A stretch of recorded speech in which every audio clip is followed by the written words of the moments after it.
Bab 779. Pil Pribumi. Harta karun tertinggi 5 dimensi. Harta karun ini dari dunia 5 dimensi. Di lapangan, mata semua orang terfokus pada harta ini. Di dalam kamar pribadi, Bella Yuan tidak melihat harta karun itu, tapi pada Mileye.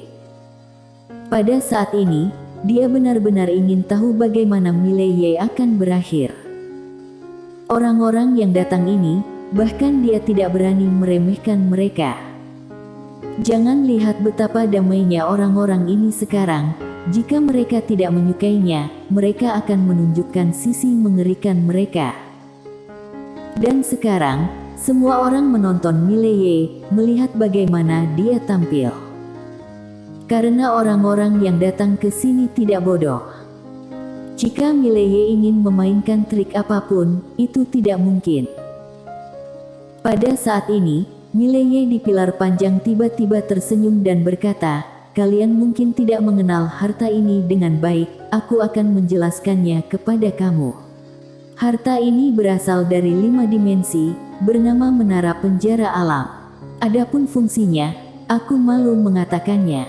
Aku tidak tahu terlalu banyak. Jika aku tahu terlalu banyak, aku tidak akan menjualnya. Aku akan langsung mendominasi alam semesta 4 dimensi." Di lapangan, ledakan tawa terdengar. Semua orang tahu apa yang dimaksud Mileye. Ini adalah jalan buntu. Mileye menambahkan, untuk mengenai dengan menara ini bisa masuk 5 dimensi.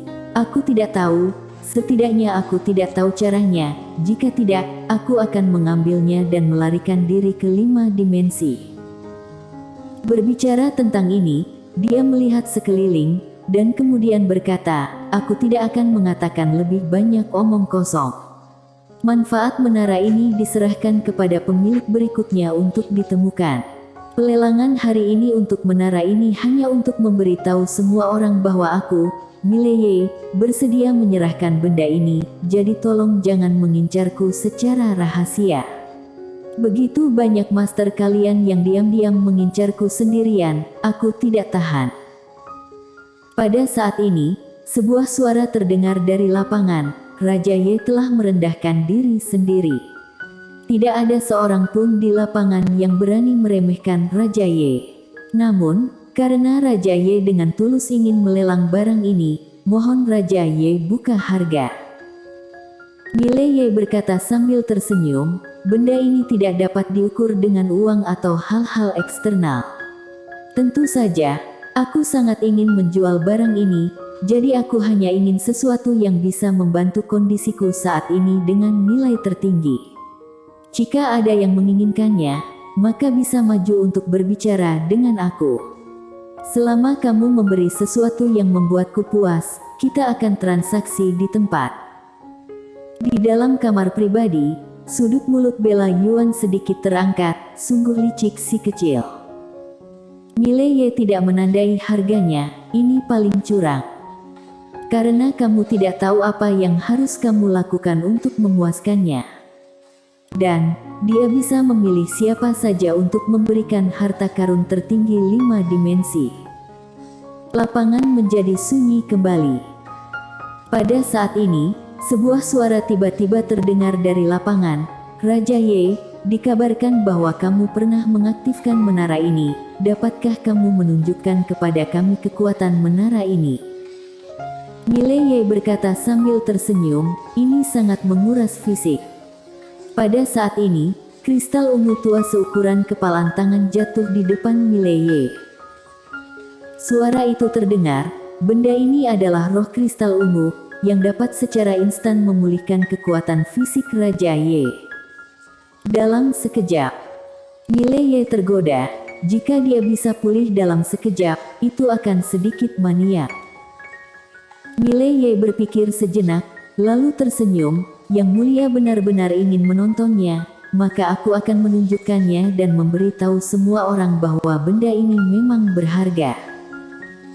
Usai berbicara, dia langsung mengaktifkan menara penjara alam, dan tak lama kemudian menara penjara alam bergetar, lalu muncul paksaan tak kasat mata di lapangan. Ketika mereka merasakan tekanan ini, ekspresi semua orang di lapangan berubah. Harta karun tertinggi 5 dimensi. Pada saat ini, tidak ada yang ragu lagi. Karena dengan kekuatan Mileye saat ini, sangat tidak mungkin untuk menyebabkan paksaan yang begitu kuat.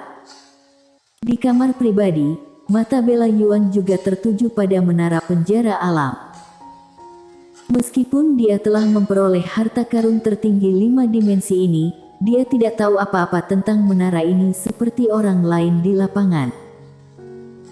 Pada saat ini, paksaan tiba-tiba menghilang, dan semua orang di lapangan memandang Mileye, dan Mileye tersenyum dan berkata, "Semuanya, menara ini sangat misterius dan kekuatanku rendah, jadi sulit untuk benar-benar mengendalikannya. Sekarang, jika tertarik, silakan tawar." Penawaran. Di lapangan, tidak ada yang bergerak. Karena tidak ada yang tahu apa yang diinginkan Mileye. Pada saat ini, seorang lelaki tua tiba-tiba muncul di depan Mileye, Berto Yuan yang datang sebelumnya. Dengan lambaian tangan kanan Berto Yuan, batasan misterius muncul di sekelilingnya dan Mileye. Kemudian, dia mengeluarkan kotak hitam pekat. Dia membuka kotak itu. Di dalamnya ada pil seukuran kepalan tangan. Melihat pil obat, ekspresi Mileye tiba-tiba berubah. Energi yang sangat murni.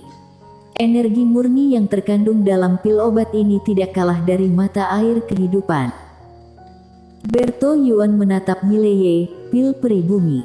Jika kamu minum, dengan fondasimu saat ini, tidak hanya tubuh dapat mencapai tubuh peri bumi, tetapi tingkat alam juga dapat mencapai peri bumi secara langsung.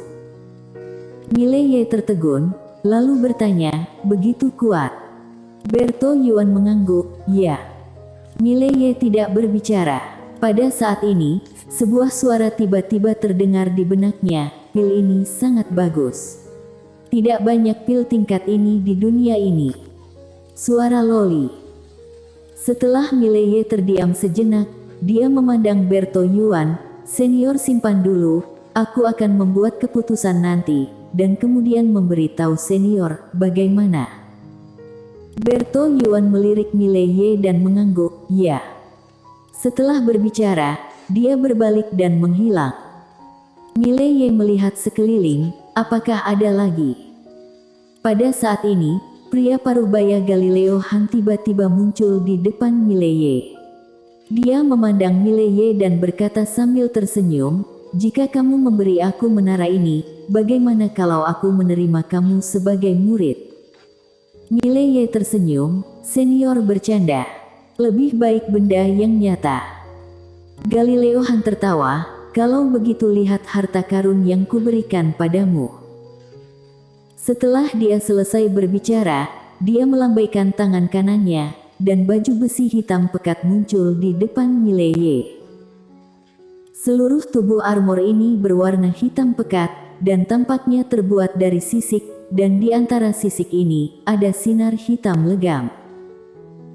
Galileo Han berkata sambil tersenyum, "Barang ini disebut perisai perang penentang langit, dan memiliki kekuatan dewa perang dan kekuatan perlindungan.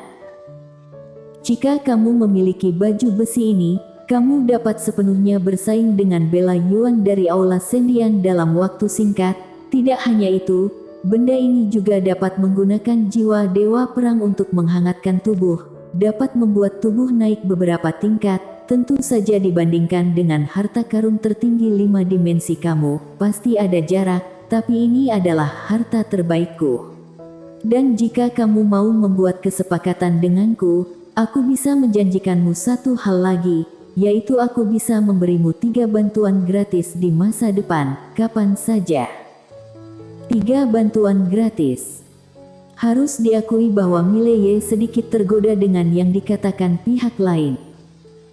Tapi dia masih tidak langsung setuju.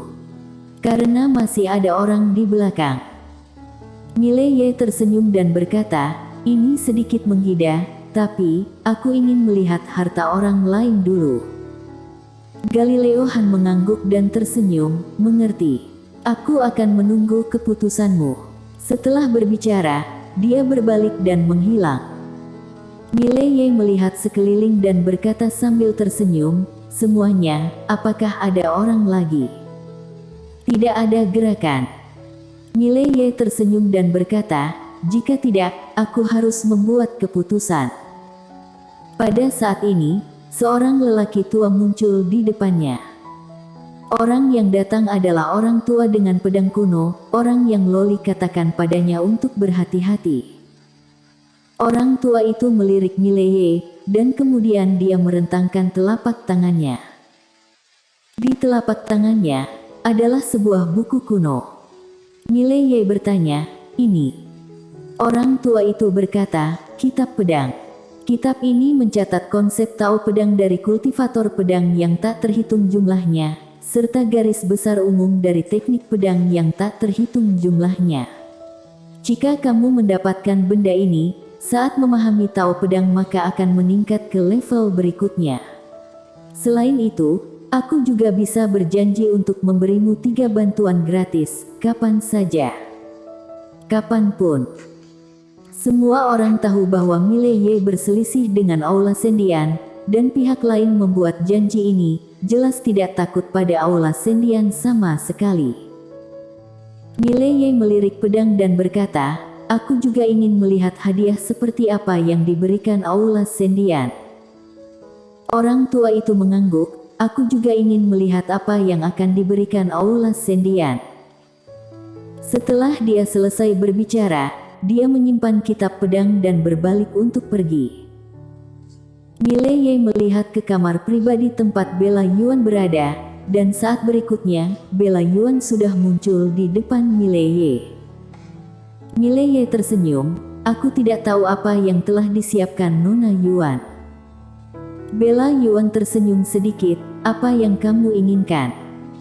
Mileye tersenyum, "Itu tergantung pada apa yang diberikan Nona Yuan." Bella Yuan melirik Mileye dan berkata sambil tersenyum, "Aku akan memberimu jalan hidup, apakah kamu menginginkannya?" Mileye berkata sambil tersenyum, "Kenapa, Nona Yuan ingin menyerangku?" Bella Yuan menatap Mileye, "Kau sedang bermain api, tahu?" Mileye tersenyum dan berkata, "Nona Yuan, aku tidak ingin membuang air liurku denganmu. Hanya satu kalimat, apakah kamu punya sesuatu? Jika tidak, maka aku harus membuat pilihan. Kemudian, kamu harus menemukan orang lain." Bella Yuan tersenyum sedikit, "Aku tidak punya apa-apa untuk diberikan padamu." Mileye menatap Bella Yuan tanpa berbicara. Bella Yuan tersenyum, "Kamu pilih orang lain." Mileye berjalan ke Bella Yuan. Dia mendekati Bella Yuan, dan berkata sambil tersenyum, "Nona Yuan, izinkan aku memberitahu kamu sebuah rahasia. Jika kamu tidak memanfaatkan kesempatan ini kali ini, Aula Sendian tidak akan pernah memiliki kesempatan untuk mendapatkan harta ini lagi. Karena, sekali harta ini jatuh ke tangan master yang kekuatan tempurnya sepertimu, kamu tahu itu." Bella Yuan memandang Mileye dan tidak berbicara.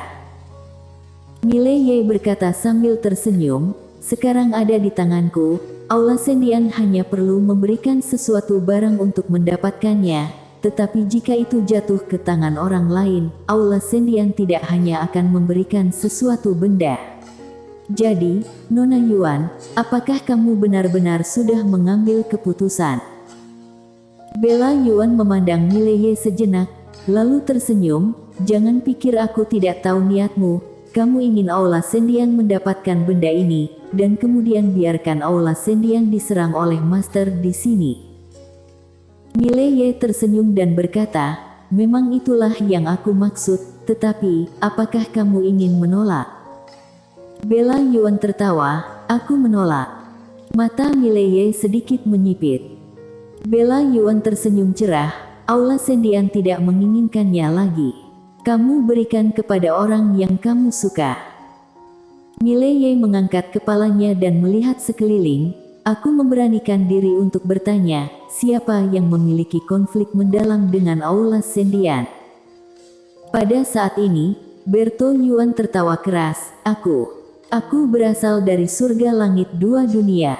Kekuatan di belakangku dan aula sendian selalu bertentangan satu sama lain. Kontradiksinya sangat dalam. Mileye tersenyum dan berkata, apakah sangat dalam? Berto Yuan mengangguk, sangat dalam. Mileye tersenyum dan berkata, senior, aku naksir pil di tanganmu. Berto Yuan tertawa, dia melenturkan jarinya, dan pil peri bumi jatuh tepat di depan Mileye. Mileye tidak ragu-ragu, hanya menekuk jari-jarinya, menara penjara alam terbang di depan Berto Yuan, dan pada saat yang sama, dia langsung menelan pil peri bumi. Berto Yuan tertawa, semuanya, selamat tinggal. Setelah berbicara, dia berbalik dan menghilang menjadi cahaya hitam. Bersambung.